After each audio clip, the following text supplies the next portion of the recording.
এই যে ডেইলি স্টারের যে সংবাদ যে পুলিশ আর আইনজীবীদের এই ইয়েদের ইসকনের নামও নেন, একটা জায়গায় ইসকনের নাম নেই, ওই যে চিন্ময়ের নাম নিচ্ছে, চিন্ময়ের ফলোয়ার্সের মধ্যে পুলিশের একটা সংঘর্ষ, সেখান থেকে একটা ইয়ে নিয়ে হাসপাতালে ভর্তি করেছে। হাসপাতালে ভর্তি করার পরে তারপরে ডাক্তার তাকে কর্তব্যরত ফিজিশিয়ান তাকে আপনার প্রোনাউন্স করছে যে হি ইজ ডেড।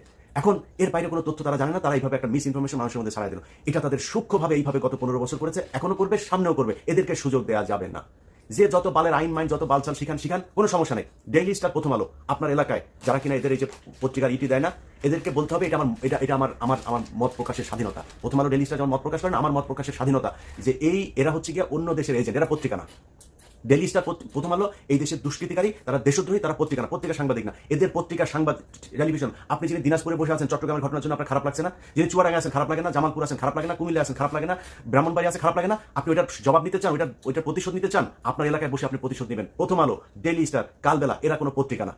এরা এই দেশের দুষ্কৃতিকারী, বিপ্লব চলছে, বিপ্লবের মাধ্যমে সেটাকে মোকাবেলা করতে হবে। আইনগতভাবে যদি মোকাবেলা করতো তাহলে সরকার এতদিনে করতো, কোনো কিছু করে নাই। এবং প্রথম আলো ডেইলি স্টার তার লোকজন সব ইউনুস সরকারের পিছনে আশপাশে বসে রাখছে। ডক্টর মোহাম্মদ ইউনুস তো কাউকে চেনেও না ঠিক মতো। তো উনি মনে করছেন ভালো মানুষ, উনি মনে করছেন ওই দক্ষ মানুষ, পড়াশোনা করেছে, ভালো বোধহয় ইয়ে করবে। কিন্তু এই যে পড়াশোনার পাশাপাশি যে সে যে প্রথম আলোতে কোচিং করেছে, এই দিল্লিতে গিয়ে কোচিং করেছে, সেটা তার ডক্টর মোহাম্মদ ইউনুস জানে না।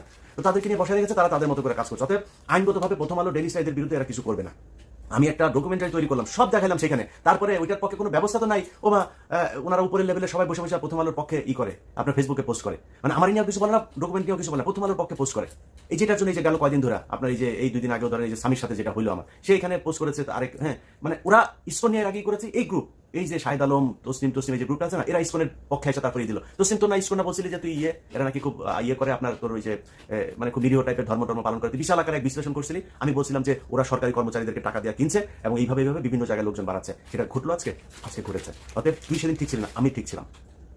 এইভাবে আপনার বিভিন্ন সময় এই তথ্য সন্ত্রাসের মাধ্যমে এইসব সাংবাদিক পরিচয় দিয়ে, সংবাদপত্র পরিচয় দিয়ে, এইসব পরিচয় দিয়ে এটা চলতেই থাকবে। অথবা আপনাদের কাছে অনুরোধ, আপনার এলাকায় যে এই প্রথম আলো ডেইলি স্টার দিল্লির যে আছে, এদেরকে যারা নিয়ে যাবে তাদেরকে আপনাদের মত প্রকাশের স্বাধীনতা প্রকাশ করতে হবে তাদের সামনে গিয়া। এই সাইকেলে করে, মোটর সাইকেলে করে আপনার বাড়িতে বাড়িতে পত্রিকা টত্রিকা দিয়ে আসে না, যারা কিনা ওইখানে এজেন্ট আছে না, তাদের কাছে যে আপনাদের মত প্রকাশের স্বাধীনতা প্রকাশ করতে হবে, যা বলা সেটা বুঝা নিয়ে।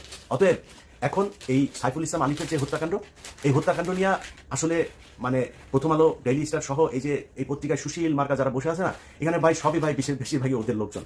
সো আপনার এখন হয়তো একটা পরিস্থিতির কারণে একটু চুপ হয়ে আছে, তারপরে সবল দিচ্ছে, মাঝে মধ্যে ফোঁস করে উঠছে। এই ডেইলি স্টার, এটা হচ্ছে তার আর একটা প্রমাণ।